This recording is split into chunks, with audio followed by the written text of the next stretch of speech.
Hello दोस्तों, मैं हूं जगदीश जोशी। आज के इस लेक्चर में हम लोग ई प्लान सॉफ्टवेयर के बारे में बिल्कुल डिटेल में जानेंगे। अगर आप लोग ई प्लान का सॉफ्टवेयर सीखना चाहते हो या फिर अगर आप लोग स्कीमेटिक यानी कि इलेक्ट्रिकल ड्राइंग डिजाइनिंग या फिर इलेक्ट्रिकल पैनल डिजाइनिंग सीखना चाहते हो तो आपके पास दो तरीके हैं, या तो आप ऑटोकैड इलेक्ट्रिकल सीख लो या फिर आप ई प्लान इलेक्ट्रिक P8 सीख लो। आप लोग दोनों सॉफ्टवेयर भी सीख सकते हो। अगर आप लोग दोनों सॉफ्टवेयर सीखते हो तो आपके लिए जो अपॉर्चुनिटीज है वो और भी ज्यादा निकल के आती है। बाकी अगर आप लोग इसका कोर्स करना चाहते हो हमसे, अगर ई प्लान इलेक्ट्रिक या फिर ऑटोकैड इलेक्ट्रिकल बिल्कुल जीरो लेवल से सीखना चाहते हो, जीरो टू एडवांस डिजाइनिंग अगर आपको सीखना है तो आप हमारे एंड्रॉइड ऐप या फिर वेबसाइट से इनके कोर्सेज ज्वाइन कर सकते हो, जहां पे अगर कोई भी डाउट रहता है आपको तो आप लोग डायरेक्ट हमसे अपने डाउट्स क्लियर कर सकते हो और कोर्स कंप्लीट होने पे आपको ISO सर्टिफाइड सर्टिफिकेट भी दिया जाता है। तो वीडियो के नीचे डिस्क्रिप्शन में लिंक दिया हुआ है, वहां से आप कोर्सेस अगर ज्वाइन करने हो तो आप लोग कर सकते हो, या फिर इस नंबर पे हमें आप व्हाट्सएप करके कोर्सेज की डिटेल्स ले सकते हो। अगर हम लोग बात करें ई प्लान सॉफ्टवेयर की, या फिर अगर आप लोग ऑटोकैड इलेक्ट्रिकल के ऊपर काम करते हो, या फिर अगर आपको थोड़ा बहुत भी ऑटोकैड इलेक्ट्रिकल की नॉलेज है, या फिर अगर आपको ऑटोकैड के किसी भी सॉफ्टवेयर की नॉलेज है, चाहे ऑटोकैड हो, ऑटोकैड मैकेनिकल हो, आर्किटेक्चर हो, इलेक्ट्रिकल हो, कोई सा भी हो, तो आप ई प्लान के ऊपर इजीली शिफ्ट हो सकते हो। आपको बहुत ज्यादा दिक्कत आएगी नहीं। ठीक है, मैंने आपको लास्ट जो वीडियो बनाया था उसमें मैंने आपको बताया था कि आप रिबन बार को कैसे कस्टमाइज कर सकते हो। ठीक है, तो इसी में हम लोग एड ऑन करते हैं आज के इस लेक्चर को, मतलब वहीं से ही स्टार्ट करते हैं। अगर आपने वो वीडियो नहीं देखा है तो आप लोग एक बार उस वीडियो को भी देख लो, ताकि ये जो आज का लेक्चर है आपके लिए थोड़ा सा और इजी हो जाए। ठीक है, मैंने आपको उस वीडियो में बताया था कि ये जो ऊपर फाइल होम इंसर्ट ये जो होते हैं इनको हम लोग टैब बोलते हैं। ठीक है, ये जो क्लिपबोर्ड है, पेजेस है और यहाँ पे 3D लेआउट स्पेस है, इसको कमांड ग्रुप बोला जाता है। इसके अंदर जितने भी यहाँ पे टूल्स हैं इनको कमांड्स बोला जाता है, यानी कि क्लिपबोर्ड के अंदर पेस्ट, कॉपी, यहाँ पे कट, डिलीट, ये जो है ये कमांड है, कमांड, और ये कमांड ग्रुप है। इसी तरीके से हर एक टैब में आपको कमांड ग्रुप के अंदर कमांड मिल जाएंगी। इसको हम लोग बोलते हैं, ये होता है हमारा क्विक एक्सेस टूल बार और ये होता है हम लोगों का यहाँ पे रिबन बार। अगर मुझे रिबन बार यहाँ पे कस्टमाइज करना हो तो मैं क्या काम करूंगा, ये जो खाली स्पेस है यहाँ पे मैं राइट क्लिक करूंगा। राइट क्लिक करने के बाद मेरे पास यहाँ पे customize quick access toolbar और दूसरा यहाँ पे कस्टमाइज रिबन, ये दो टूल हमको यहीं पे मिल जाते हैं। ठीक है, अगर आप लोग चाहो तो यहाँ पे क्लिक करके आप लोग यहाँ पे मिनिमाइज द रिबन बार भी कर सकते हो, एंड अगर आप लोग चाहो तो यहाँ से भी मिनिमाइज द रिबन कर सकते हो। अगर हम लोग बात करें customize quick access toolbar की, तो यहाँ पे क्लिक करने पे अब देखो हमें क्विक एक्सेस के अंदर जितने भी कमांड दिए हुए हैं वो सभी कमांड हमको यहाँ पे राइट साइड में शो हो जाएंगे। अगर मुझे कुछ एक्स्ट्रा कमांड यहाँ पे ऐड करनी है तो मैं क्या काम करूंगा, ये जो लेफ्ट साइड में कमांड दी हुई है यहाँ से मैं कोई भी एक कमांड को इस तरीके से सेलेक्ट करूंगा, उसको इस एरो पे क्लिक करके मैं यहाँ पे राइट साइड में इसको ले आऊंगा। अगर मुझे यहाँ से कोई कमांड मान के चलो मुझे हटानी है, ठीक है, मान के चलो यहाँ पे कोई एक कमांड दी हुई है क्विक एक्सेस टूल बार में, यहाँ से कोई कमांड या फिर कोई टूल मुझे अगर हटाना है तो हम सिंपली मैं क्या काम करूंगा, उसको सेलेक्ट करूंगा और इस एरो पे क्लिक कर दूंगा तो वो हट जाएगा सिंपली। उसके बाद यहाँ से हम ओके कर देंगे। ठीक है, अगर आप मान के चलो कोई भी टूल आपने यहाँ पे ऐड कर दिया और आपने सेव भी कर दिया, उसके बाद आप चाहते हो कि भाई नहीं मुझे ये सब चीजें नहीं चाहिए, या फिर आप भूल जाते हो कि आपने कौन सा टूल यहाँ पे ऐड किया था, कौन सा आप उसको वापस मान के चलो हटाना चाहते हो, बट आप भूल जाते हो कि भाई कौन सा आपने यहाँ पे डाला था, और आप चाहते हो कि जो सॉफ्टवेयर आपने इंस्टॉल किया था उस टाइम के जैसी ही सारी सेटिंग्स हो जाए, तो उस केस में आप लोग क्या काम कर सकते हो, यहाँ से इस रीसेट वाले बटन पे क्लिक करके यहाँ पे ओके करके आप लोग जो भी आपने सेटिंग यहाँ पे की हुई थी वो सभी सेटिंग्स को आप लोग रीसेट कर सकते हो एंड सिंपली उसके बाद यहाँ पे ओके पे क्लिक कर सकते हो। ठीक है, अगर आपको ये रिबन बार, ये वाला जो रिबन का एरिया है, इसको अगर आपको कस्टमाइज करना है तो आप लोग क्या काम करोगे, अगेन यहाँ पे इस खाली स्पेस पे क्लिक कर दो, उसके बाद यहाँ पे कस्टमाइज रिबन पे क्लिक कर दो। अच्छा सॉरी, यहाँ पे मैं एक काम करता हूँ, इसको अनचेक करता हूँ, उसके बाद यहाँ पे कस्टमाइज रिबन पे क्लिक करता हूँ। उसके बाद अगेन देखो यहाँ पे जो इंटरफेस मेरे पास क्विक एक्सेस के लिए था, सेम इंटरफेस मेरे पास यहाँ पे रिबन बार के लिए भी है। अगर मैं यहाँ पे रिबन बार में कोई भी टैब को यहाँ से रिमूव करना चाहता हूँ तो यहाँ से मैं सेम कर सकता हूँ। ठीक है, मान के चलो मैं यहाँ पे डिवाइसेस को सिलेक्ट करता हूँ, या फिर मैं यहाँ पे एक काम करता हूँ, मैं इसको अनचेक कर देता हूँ। देखो ये जो डिवाइसेस वाला एरिया या फिर इंसर्ट वाला एरिया जो है ना, ये इंसर्ट वाला एरिया है, इसको मैं अनचेक कर देता हूं। अनचेक करने के बाद मैं सिंपली इसको ओके कर देता हूं। अब देखो यहां से जो इंसर्ट वाला जो टैब था वो अब यहां से हाइड हो गया या फिर रिमूव हो गया। अगर मुझे वापस से इसको लेके आना हो तो अगेन मैं क्या काम करूंगा, कस्टमाइज रिबन पे क्लिक करूंगा। उसके बाद इसको मैं यहां से चेक कर दूंगा। ठीक है, इसको मैं इस तरीके से यहां से चेक कर दूंगा। अब ये चेक हो गया, यहाँ पे अभी मुझे शो नहीं हो रहा है, यहाँ पे मैं सिंपली इसको ओके कर दूंगा तो यहाँ से अगेन मुझे इंसर्ट ये यहाँ पे शो होने लग जाएगा। अगर आप मान के चलो कोई अपना कोई भी यहाँ पे टैब ऐड करना चाहते हो या फिर किसी टैब को रीनेम करना चाहते हो तो आप लोग वो भी कर सकते हो। मान के चलो ये जो होम है, इस होम को मैं अगर रीनेम करना चाहूँ तो इस पहले तो होम को मैं सेलेक्ट करूंगा इस तरीके से, उसके बाद रीनेम वाले बटन पे क्लिक करूंगा और मैं इस होम को यहाँ से मान के चलो होम 1 कर देता हूँ। उसके बाद सिंपली ओके करके एंड यहाँ पे मैं अगर ओके कर दूं तो देखो ये यहाँ पे रीनेम हो गया है। ठीक है, या फिर अगर आप लोग कोई भी टैब यहाँ पे ऐड करना चाहते हो तो आप लोग वो भी कर सकते हो। ठीक है, यहाँ पे देखो आप लोग न्यू टैब पे क्लिक करो तो यहाँ पे एक न्यू टैब आ जाएगा। ठीक है, देखो न्यू टैब आ गया। अब इसको मैं यहाँ से रीनेम कर दूंगा। ठीक है, मान के चलो यहाँ पे मैं इसको रीनेम कर देता हूँ लर्न ट्रिपल ई से एंड उसके बाद सिंपली यहाँ पे मैं ओके कर दूंगा तो ये हमारा रीनेम हो गया। उसके बाद एक यहाँ पे कमांड ग्रुप आ गई। अब मैं इस न्यू कमांड ग्रुप को भी यहाँ पे रीनेम कर सकता हूँ। ठीक है, अच्छा यहाँ पे मैंने एक्स्ट्रा ऐड कर दिया ना, मैं एक काम करता हूँ, मैं इसको पहले रीनेम कर देता हूँ। यहां से मैं इसको मान के चलो 1 डालता हूं और उसके बाद अब इसके अंदर अगर मैं कुछ टूल ऐड करना चाहूं तो सिंपली मैं ऐड कर सकता हूं। मान के चलो एक्सपोर्ट पेज। ठीक है, इसको मैं यहाँ पे ऐड कर देता हूं। ओके, ओके पे क्लिक करते हैं। देखो यूजर डिफाइंड ये जो हमने जो कमांड ग्रुप ऐड किया था 1, इस 1 कमांड ग्रुप के अंदर मैंने यहाँ पे एक्सपोर्ट पेज ये ऐड कर दिया। अब ये जो दूसरा मैंने यहाँ पे कमांड ग्रुप ऐड किया था इसको भी मैं रीनेम करता हूँ 2 से और उसके बाद ओके कर देता हूँ। आप लोग कुछ भी डाल सकते हो। ठीक है, मैं तो सिंपली 1 2 डाल रहा हूँ, आप अपने अकॉर्डिंग कोई भी नेम यहाँ पे डाल सकते हो। उसके बाद अब इस कमांड ग्रुप के अंदर मैं कोई एक टूल ऐड करता हूँ, इंसर्ट डिवाइस वाला। ठीक है, ओके करते हैं। अच्छा ठीक है, ये देखो 2 के अंदर इंसर्ट डिवाइस आ गया, 1 के अंदर एक्सपोर्ट पेजेस आ गया एंड सिंपली उसके बाद हम लोग यहाँ पे ओके कर देते हैं। अब यहाँ पे देखो लर्न ट्रिपल ई एक न्यू टैब ऐड हो गया। इस पे क्लिक करेंगे तो 2 कमांड ग्रुप यहाँ पे ऐड हो गए, 1 और 2, मैंने जस्ट नाम दिया था इनको। और इसके अंदर 2 टूल हम लोगों ने ऐड कर दिए या फिर 2 कमांड हम लोगों ने ऐड कर दी। अगर मुझे इसको कस्टमाइज करना हो तो अगेन मैं यहाँ पे कस्टमाइज कर लूंगा या फिर मैं सिंपली यहाँ पे रिसेट कर दूंगा। ठीक है, रिसेट करके यस कर देंगे तो ये हट जाएगा। जो भी मैंने यहाँ पे एक्स्ट्रा कोई टैब ऐड किया है, कोई कमांड ऐड करी है, कोई न्यू कमांड ग्रुप ऐड किया है तो सब कुछ हट जाएगा। जो सॉफ्टवेयर हमने इंस्टॉल किया था, जो सेटिंग्स उस टाइम पे थी, सेम वही सेटिंग यहाँ पे आ जाएंगी।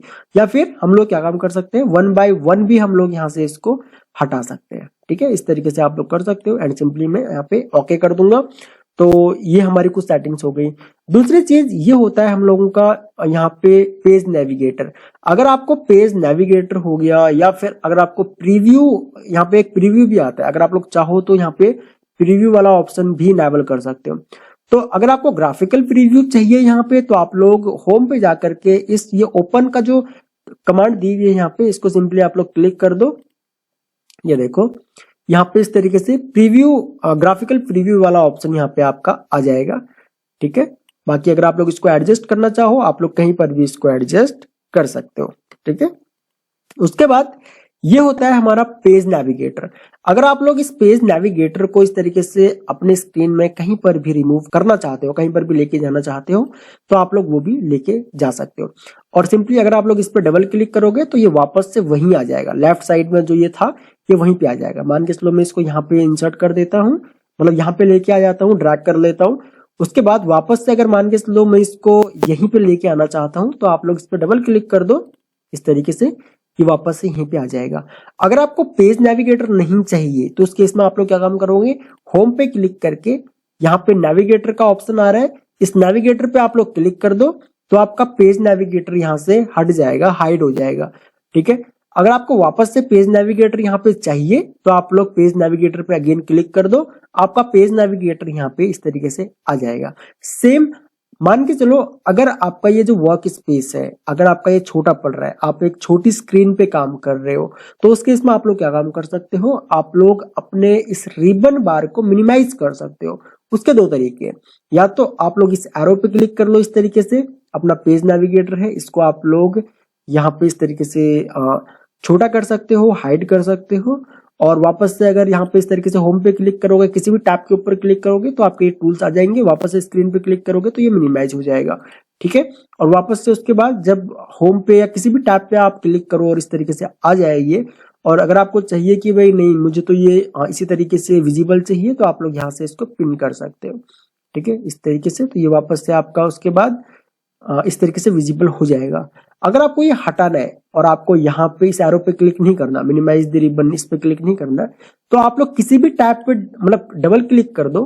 ठीक है, तो आपका ये हाइड भी हो जाएगा इस तरीके से, और दोबारा यहाँ पे डबल क्लिक करोगे तो ये अनहाइड हो जाएगा। ठीक है, मिनिमाइज या फिर मैक्सिमाइज इस तरीके से भी आप लोग यहाँ पे कर सकते हो। ठीक है, तो ये हो गया।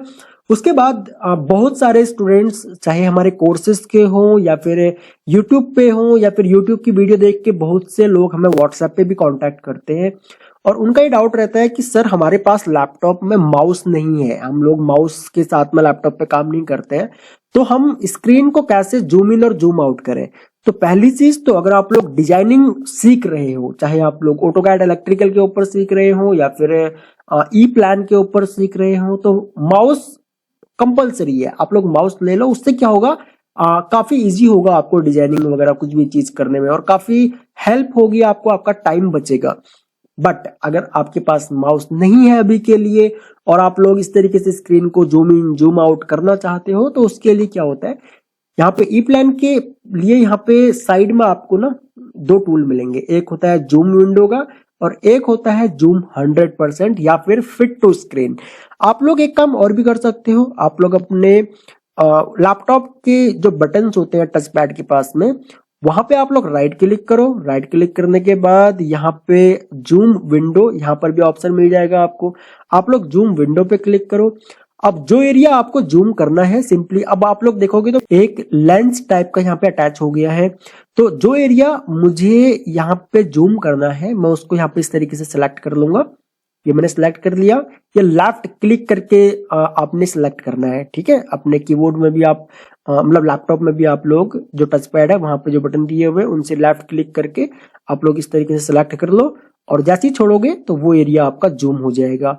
अगर आपको वापस से इसको मान के चलो जूम आउट करना है या फिर फिट टू स्क्रीन करना है अपने टेम्पलेट को, तो आप लोग क्या काम कर सकते हो, वापस से राइट क्लिक करो और यहाँ पे जूम 100% पे क्लिक कर दो, आपकी विंडो फिट टू स्क्रीन हो जाएगी या फिर जूम आउट हो जाएगा, या फिर 100% जो आपका जो टेम्पलेट जो विंडो में यहाँ पे शो हो रहा था वो आपका यहाँ पे हो जाएगा। अगर आप लोग यहाँ पे राइट क्लिक करके नहीं करना चाहते हो तो यहाँ से भी कर सकते हो, सिंपली इस पे क्लिक करो, जो एरिया आपको जूम करना है उसको सेलेक्ट कर लो और वापस से यहाँ पे जूम 100% पे क्लिक कर दोगे तो आपका ये जूम आउट हो जाएगा, या फिर आपका जो टेम्पलेट है वो फिट टू स्क्रीन हो जाएगी। ठीक है, तो इस तरीके से भी आप लोग जूम इन जूम आउट कर सकते हो। ठीक है, और दूसरी चीज, कोई भी आपको अगर प्रोजेक्ट की सेटिंग करनी है या फिर कोई भी एग्जिस्टिंग प्रोजेक्ट आपको ओपन करना है या फिर किसी भी प्रोजेक्ट की अगर आप लोगों को सेटिंग वगैरह करनी है, तो यहाँ पे फाइल पे क्लिक करो। फाइल पे क्लिक करने के बाद ये जो एरिया है इंफॉर्मेशन प्रोजेक्ट प्रॉपर्टीज का, ये आपका प्रोजेक्ट की प्रॉपर्टी होती है। कोई भी अगर हमको सेटिंग वगैरह करनी होती है अपने किसी भी प्रोजेक्ट की, तो आप लोग यहाँ से अपने सभी प्रोजेक्ट की सेटिंग करोगे। ठीक है, बाकी यहाँ पे स्ट्रक्चर हो गया, स्टेटस हो गया, ये सब चीजें यहाँ पे तब आती हैं जब कोई भी प्रोजेक्ट के अंदर वार्निंग हो गया या फिर एरर कोई नोट हो गया, कुछ भी हो गया, तो वो डिटेल्स हम लोग यहाँ से चेक कर सकते हैं। अगर कोई न्यू प्रोजेक्ट क्रिएट करना है तो न्यू पे क्लिक करके आप लोग यहाँ से प्रोजेक्ट क्रिएट कर सकते हो। प्रोजेक्ट का यहाँ पे नेम डालो, स्टोरेज लोकेशन आप लोग यहाँ पे कुछ भी सिलेक्ट कर सकते हो अपने अकॉर्डिंग, और उसके बाद यहाँ पे आप लोग किस स्टैंडर्ड के ऊपर काम करना चाहते हो वो आप लोग यहाँ पे सिलेक्ट कर सकते हो। ये GB_बेस जो ये लिखा हुआ है ये चाइनीज स्टैंडर्ड है, ये घोस्ट जो है रशियन स्टैंडर्ड है, IEC स्टैंडर्ड आप लोग यूज कर सकते हो, NFPA कर सकते हो। ऑटोकैड इलेक्ट्रिकल हम लोगों ने NFPA जो ऑटोकैड इलेक्ट्रिकल का जो कोर्स है हमारा, वहां पे हम लोगों ने NFPA का प्रोजेक्ट यहाँ पे मतलब सिंबल लाइब्रेरी या फिर स्टैंडर्ड हमने चूज किया था, लेकिन ई प्लान को हम लोग IEC स्टैंडर्ड के ऊपर करने वाले हैं। ई प्लान का जो कोर्स होगा वो IEC स्टैंडर्ड पे आपको सीखने को मिलेगा। बात एक ही है, आप लोग किसी भी स्टैंडर्ड के ऊपर जा सकते हो, कोई भी स्टैंडर्ड आप लोग सीख सकते हो। उसके बाद स्पेसिफाई क्रिएशन डेट हो गया और यहाँ पे स्पेसिफाई क्रिएटर हो गया, या आप लोग अपने अकॉर्डिंग यहाँ पे चूज कर सकते हो। ठीक है, यहाँ पे रिनेम भी कर सकते हो, डेट भी आप लोग यहाँ पे कोई भी सिलेक्ट कर सकते हो अपने अकॉर्डिंग, एंड सिंपली ओके कर दोगे तो आपका न्यू प्रोजेक्ट यहाँ पे क्रिएट हो जाएगा। और उसके बाद कोई भी मान के चलो जो आपका एक्टिव प्रोजेक्ट है, यहाँ पे एक्टिव प्रोजेक्ट की डिटेल्स यहाँ पे आपको इन्फॉर्मेशन में मिल जाएंगी, और वो अगर आपको यहाँ पे एडिट करना है तो वो भी आप लोग यहाँ पे कर सकते हो। उसके अलावा जो ये टेम्पलेट है, इस टेम्पलेट को भी आप लोग एडिट कर सकते हो। अगर आप लोग यहाँ पे देखोगे तो ये तो मैंने कस्टमाइज किया हुआ है टेम्पलेट को। अगर आप लोग ई प्लान के टेम्पलेट देखोगे तो ये कुछ इस तरीके से होते हैं, मैं दिखा देता हूँ आपको। टाइटल पेज जो है, इसका कवर पेज जो है, मैं कवर पेज यहाँ पे ये देखो, ये कवर पेज है, मैंने इसको कस्टमाइज किया था। ये हम लोगों का जो पेज है ये कस्टमाइज पेज है, इसको हम लोगों ने अपने अकॉर्डिंग कस्टमाइज किया हुआ है, और ये ई प्लान का है। ठीक है, यहाँ पे लोगो लगाना है या फिर आप कोई भी कवर पेज बनाओ तो कवर पेज में यहाँ पे आपको मशीन शो करनी है, तो वो सब चीजें आप लोग यहाँ पे कर सकते हो। वो हम लोगों ने अपने कोर्स में बहुत अच्छी तरीके से समझा रखा है।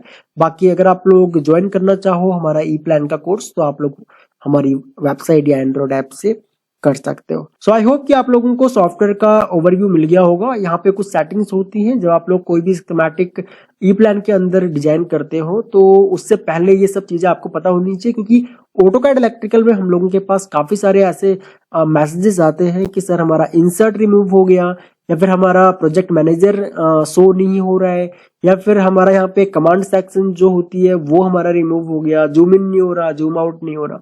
तो आई होप कि ये ई प्लान के अंदर आपको ये सब दिक्कतें नहीं आएंगी। बाकी फिर भी कोई डाउट होता है तो आप लोग वीडियो के नीचे कमेंट कर सकते हो, मैं आपके सारे कमेंट्स पढ़ता हूँ और मैं ट्राई करूंगा कि जो भी आपके डाउट्स वगैरह हो उनको मैं आने वाली वीडियोस में आपके लिए सॉल्व करूं। सो इस वीडियो लेक्चर में इतना ही गाइस, थैंक्स फॉर वॉचिंग। मिलते हैं अपने नेक्स्ट वीडियो लेक्चर में।